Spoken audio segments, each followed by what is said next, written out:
Humans of the cardboard, welcome back to Just Nuts, guys. Today, we've got our follow-up video to our Reptile-Pile deck profile. We've got, wow, holy rhyme, that's insane. That was not planned. Regardless, today we're looking at our combo tutorial for that video, for that list that I'm running. So just keep that in mind. I mean, there might be some other combo tutorials out there messing around with the Horus engine, potentially even like a bigger Therion package. I'm doing this combo tutorial based off the list I've been working on because I think it's my favorite way to play the deck as of right now, and probably the most, I would say, maybe not the most potent in terms of how truly powerful the deck is, but definitely more consistent, and we're not bricking all that often in this list. So that's why I like it. Consistency is king for me, more than power every time, and I will take that. So we're going to do 4 combo tutorials today, 4 quick combos. The first one here is going to be Nalia plus any card in hand. The second one's going to be Noo-noo with any, actually Nalia plus any monster in hand, Noo-noo plus any card in hand, Snake Rain with a discard, and the Sinful Spoils engine. This also requires any card in hand as well. And I'll actually talk about how if you have a card to send as well as any monster, this is like full combo and then some. This is actually crazy. So we'll talk about that. But yeah. Let's just jump into it with our first combo here. We're going to start with Nalia plus any card in hand.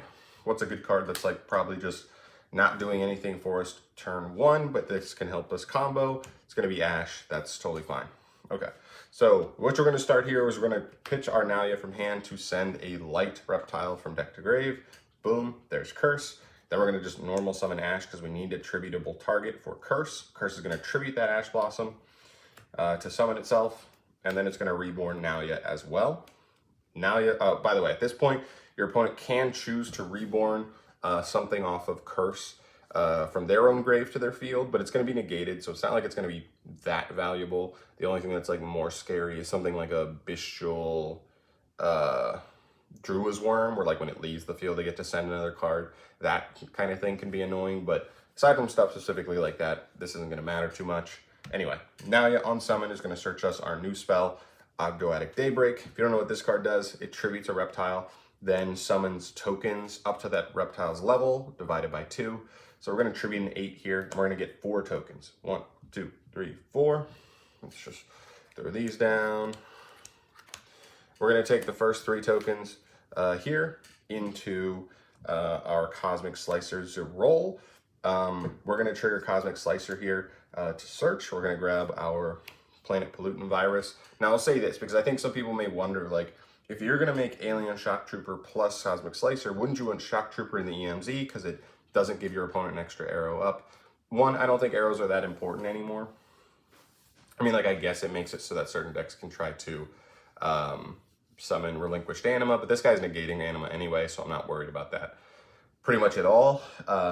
But the bigger thing for me is if somebody actually knows how this deck works and they hold Ash or Imperm for this card, which I think actually might be correct in this type of hand, and they negate him, I still want 2 bodies left over to be able to pivot into something else. So like if I get negated here, I can just take these 2 into like Masquerena, and I at least end on a way to like Masquerena on my opponent's turn. Whereas if otherwise I'm just stuck with Shock Trooper, Cosmic Slicer, and I never got the trap, so I have like nothing, right? So it's just a pivot point to be able to punish your opponent for like interrupting you at a certain spot.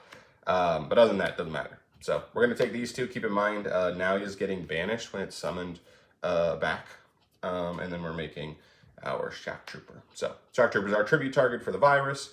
This is going to destroy every monster our opponent controls, and then every time your opponent summons, that their monsters are going to get an A counter, which means Cosmic Slicer is going to force them into defense position, and they cannot activate their effects.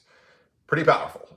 It's a pretty powerful setup. We still have Curse and Grave, so we have a little bit of follow-up. And the last thing, too, you're going to do here is you're going to use Daybreak, shuffling Nalia back into the deck to banish it, and banishing itself to Foolish Burial any reptile. I like to just send Nephiril Abyss here, but because you have Curse, you could also choose to just send another low-level one, like send a Noo-noo or another Nalia for follow-up in that regard as well. But it's up to you. Depends on what like the rest of your hand looks like, what else you might have ever put in grave that turn, and go from there. But there's your basic setup. It gets you to just this Cosmic Slicer lock. It's very powerful, very, very scary to play against. I will tell you from experience, that's really good. Now that's like the base combo. We're gonna see a lot of these other combos kind of funneling into that same idea. So just keep that in mind. So this next combo is gonna be Noo-noo plus any card, and you'll see this will very quickly transition into exactly what we did last turn. So, but I just wanna show you how it connects together. So we're gonna start by pitching Noo-noo, and this time we're actually gonna send a guy who like doesn't even come up all that often in other combos. Well, where'd I put him? Where'd he go? Oh, there he is. We're gonna send Zoha, our other level 4 guy. He really doesn't come up all that often, but there are scenarios like this that I do think make him a mandatory to play. So we're gonna use Zoha's effect, pitching Ash from hand to add him back to hand. That way we have a level 4 Ogdoadic normal summon. So you can summon him, then we can go ahead and special Noo-noo, and then we can overlay these guys straight up for King of the Feral Imps. Detach one, we're gonna go ahead and add ourselves Nalia, and now we're pretty much just at the exact same point we start the last combo with. So we're gonna zoom through this. Pitch Nalia to pitch Curse. Curse, tribute King of the Feral Imps to summon itself. Your opponent can reborn something if they want here, but we're gonna summon back Nalia. Nalia's gonna search us Ogdoadic. Daybreak, Daybreak's gonna tribute Curse. We're gonna get 4 tokens. 1, 2, 3, 4. The first 3 go into Cosmic Slicer just to see if our opponent's gonna try to interrupt us here. If they don't, we get Virus, and then these last 2 go into our Shock Trooper, and then we can use Daybreak as our last piece to get some sort of follow-up. Put Nalia back in the deck and send Nephiril Abyss. Boom. Seems pretty simple, basic, but it's good to know for the consistency of the deck that just seeing Nalia or Noo-noo in hand means you play. It means you're going to get to a setup if your opponent doesn't interrupt you, which is good to know. All right. So there is that stuff. There's the 2. Those are the most basic combos for sure. And the other combos are kind of based around those. They're going to connect into those kind of lines, but those are like the baselines to know. Next up here, we're going to talk about Snake Rain. Snake Rain plus any card in hand. What's like a good discard? I don't know. Ash, sure. Yeah, Ash every time, whatever. Here's what we're going to do. We are going to go Snake Rain, activated. Pitching Ash, and these are the 4 targets I like to send. I like to send Noo-noo, I like to send Nalia, I like to send Nephiril Abyss, and I like to send Curse. All right, so here, we're gonna use Noo-noo's effect Engrave, because there's no monsters on field, he's just gonna reborn himself. Pretty simple. Then we're gonna use Curse, tributing the Noo-noo, he's gonna get banished. Reborn the Nalia. Nalia effect to search. Keep in mind your opponent could have summoned something if they want. We're going to Daybreak. We're going to do our basic Daybreak situation, tributing the Curse, getting 4 tokens. 1, 2, 3, 4. Everything here is still looking pretty standard. We're going to take 3 into the Cosmic Slicer. He's going to add us the Virus.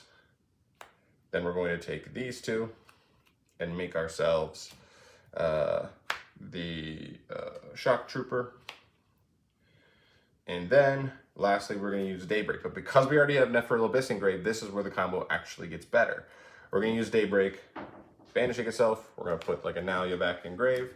And then we are going to send our Ogdo Abyss, our main deck boss monster. Because when he is sent, we can use Nephiril Abyss's effect to reborn herself because a monster was sent from hand or deck to grave.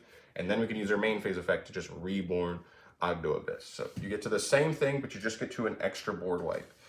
So that's really, really nice. Plus, if a lot of people don't know exactly what the deck does, don't know that like Daybreak's Foolish Burial effect is coming, and like that it's actually going to get you something really valuable, they may try to nib you, like once you like pretty much summon the Alien Shock Trooper.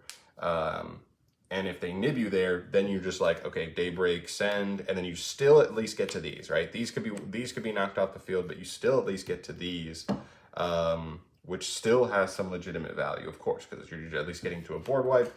Plus, if she stays on field, she's another reborn next turn. So I like that. I think that's a pretty good setup. Also, keep in mind, this combo literally did not use our normal summon. So I know we don't play like a ton of like super powerful normal summons in the deck because reptiles just don't really have that many. But it means you could have also raised the ceiling of the deck as well. If you put any other monster on the field, you could have potentially tried to make... like IUP Masquerena onto this board as well. But yeah, pretty cool setup. I love it. This just doesn't take normal summon. It's why it's the single most powerful card you can be opening in your hand. And it's why if your opponent has Ash, they absolutely have to fire it at that point. It's really cool. All right, so there's that. Now we get to this little combo, which is Wanted plus any card in hand. We'll call it Ash again. Here's what we're doing. We're going to start with Wanted, Seeker of the Sinful Spoils in standby, so we don't lose hard to draw. Or in draw phase, I'm sorry, in draw phase. So you don't lose hard to draw. Adding ourselves Diabellstar. We're going to use Diabellstar's first effect. It's a summon condition. It's not even activated, so we will special it, sending Ash, and then we will use her effect to set a Sinful Spoil cards from the deck. We're going to go ahead and get original Sinful Spoils Snake Eye. It's going to be set. We're going to fire it immediately here. We're going to send Diabellstar to go ahead and special summon a level 1 fire straight from the deck. We're going to get REPTILE Mega Kyrella. Now, this is the reason why this combo only needs 1 discard, even though Kyrella discards a card as well. You're going to use Sinful Spoils Wanted here to put Snake Eye back on the bottom of the deck and then draw a card. So, you know, whatever. We'll draw another Ash. No problem. Then from here, we can use Mega Kyrella's effect. He tributes a reptile and discards as cost. So this card is brutal to get ashed on. It just is what it is, but I still think the fact that we can do this without normal summon still makes it worth it. So we're going to do that. We're going to tribute and pitch again, and we're going to go ahead and summon our Evolsar Leos straight from the deck. Evolsar Leos is going to use his effect, setting, or adding, sorry, it's an add. Let me make sure it adds. No, it does set. Cool. This does play around draw. So we're going to set Evo Singularity straight from the deck. This card's really powerful. I don't know what it does. It can special summon a Evolsar XYZ monster from your extra deck, and then attach an Evoltile and an Evolsar from your grave to it as material. Very powerful because some of the Evolsar XZs are very strong. Sorry, he's still in the field. Leos' effect is going to, I'm thinking here, so like this is where you're kind of in a spot where you're like, this is all this does. If you open any normal summonable monster, for example, what happens if you open a third Ash here? Or Droll, you know, we could say Droll. No, you know, it's just funnier. Let's just do Ash again.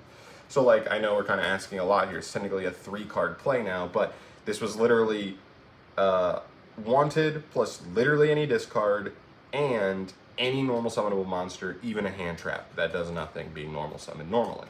So what we'll do is we'll normal summon Ash Blossom here, and then we can use Leos' second effect to send a fire dinosaur and or reptile from deck to grave, and then you can make 2 monsters you control copy its level, type, and attribute. So now these are both level 4 fire dinosaurs. He can send another copy of himself, that's why I play 2 of him. And now these are both level 4s. This is a way to turn something like an Ash or a Droll into a level 4, because now what do? We have 2 4s on field. So we can just go ahead and make King of the Feral Imps and just do our Ogdoadic line, right? Detach to search. Where did I put Nalia? I lost Nalia. Where'd it go? Where'd she go? There it is. We're gonna add Nalia. Then you pitch Nalia to pitch Curse. Then you use Curse, tributing King of the Feral Imps to Reborn, Nalia effect, search Daybreak, tribute Curse for 4 tokens. Where are these 4 tokens at? 1, 2, 3, 4. 3 of them into Slicer. Slicer gets you the other trap.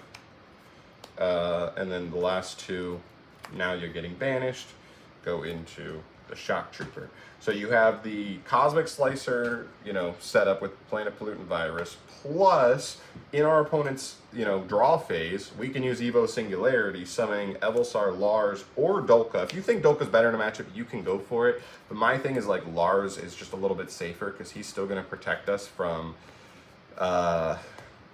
stuff like big like board breakers essentially, right? Because Lars can negate spells and traps on field as well. So now not only are you having this same board wipe, like floodgate setup, but now we also have a double negate. Oh, and I didn't even use Daybreak. So go ahead and add some grind to that by sending Nephil Abyss there as well. That's a pretty powerful setup. That's all off of that stuff. Technically it's a 3-card combo, but like, is it really? not really. If you get hand trapped on it, you don't have to use that third card in hand. You get to like pivot into something else. You know, opening Noo-noo or Nalia with that combo, that just means you play through getting ashed on it. It's good. It's really powerful. Technically too, if you have an extender, you have the potential to like go for Dolka early. Actually, I think you need 2 extenders, but that's like your busted hand where you were able to like use Leos to send to make something a fire dino, and then you're able to like overlay for Dolka early as I believe your 5th summon, right? So you'd be Diabellstar, Mega Kyrella, him, the second monster, you make them both level 4s, and then he would be 5. So you'd be protected under Nib with that line, and then you would still try to do everything else, which is cool. Like if that was a hand where you open Noo-noo or Nalia, because like you don't need to use this package to make King of the Feral Imps anymore, so you might as well just insulate your play when making Dolka, and then you still make Lars on the opponent's turn too. So you have like 2 monster negates, 2 Omni negates, and then the board wipe and Cosmic Slicer if you open a hand like that.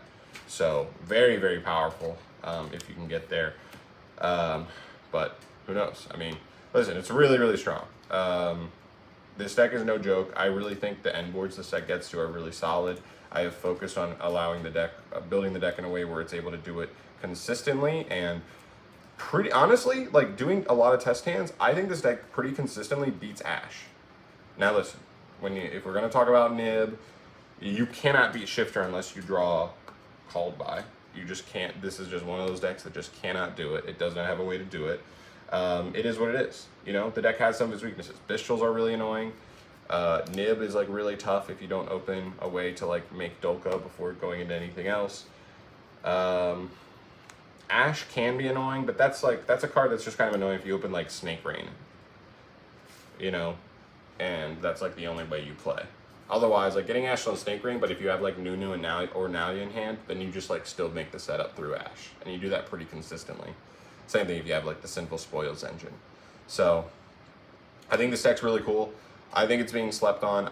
Do I think it's like a legit meta player? No, but I do think it's a pretty good rogue deck that like, if people are off Nib in the main and people are not playing Bistrals that much because they feel like they're just mediocre or some of the matchups in the format, like Pearly, like, and Rescue Ace, like, you know, is it possible we have like an avenue to take advantage of that? It's certainly possible. So I don't know. I like the deck. I definitely recommend it to anybody who thinks it's cool. Definitely try it out because I do think it's as playable as it's ever been. And I just think being in a spot where you're a generic reptile deck means anything that comes out for any reptile archetype or just generically applies to this deck. So it has like way more avenues to get support than like most other archetypes do. So we will take it. But that's it for today, guys. Those are the 4 combos I want to show you. Hopefully this gives you a good base for this deck, and hopefully you can take it from there, mess around with test hands and get a little more freaky with it, depending on where you're getting interrupted and you know, just weird hands where you have to just keep playing and see what you can come up with. But that's it for today. Thanks for watching. I'll see you guys in the next video. Subscribe if you haven't and you want to stay updated on all things Yu-Gi-Oh news, deck profiles from me when I'm cooking something spicy. But I'll see you in the next one. Peace.